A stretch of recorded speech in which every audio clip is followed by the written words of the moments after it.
હતો. હું જો પ્રોગ્રામમાં એટલે મને રબારીના જવાને પૂછ્યું એ કે અકાબા તમારામાં કોઈ હુરા પૂરા થઈ ગયા? મેં તો અમારા બધા પૂરા થઈ ગયા કીધું.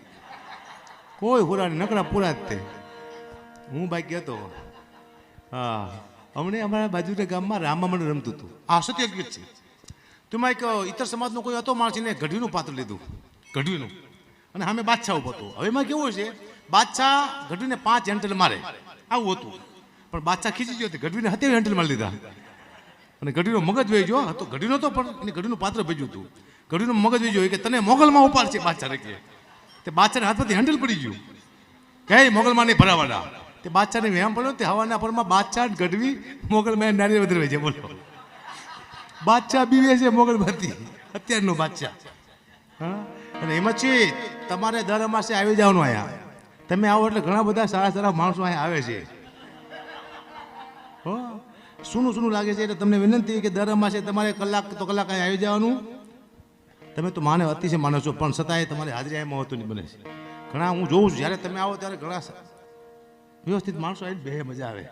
બધા વ્યવસ્થિત હોય પણ આમ ભર્યું લાગે, એટલે તમારે આવી જવાનું. બરાબર, મારે બહુ બોલબોલ ન કરાય. 10 મિનિટ બોલું છું, એ ફાઇનલ છે. પહેલી વાર બોલવું જ પડે, નિયમ છે બોલવાનો. પણ મારી ગાડી માથે લખ્યું છે મોગલ કૃપા.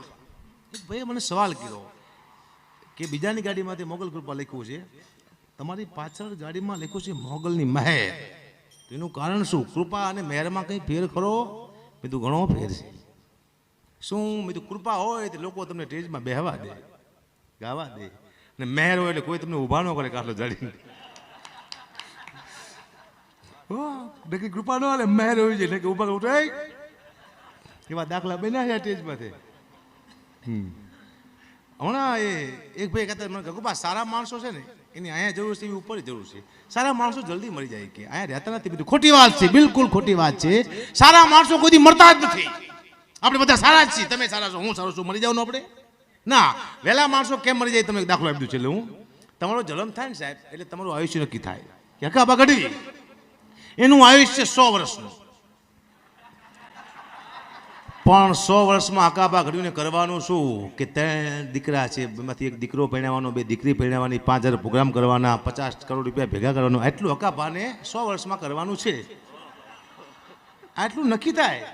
પણ આટલું હું 30 વર્ષમાં કરી નાખું એટલે મને ઉપાડ લે ધાડ દે. તમારું કામ જેટલા વર્ષનું હોય એટલા વર્ષે પૂરું કરો. હિંમત છે તમને. એક ગૌશાળા તમારે કરવાની છે 100 વર્ષમાં, પણ તમે 2 કરી નાખો ને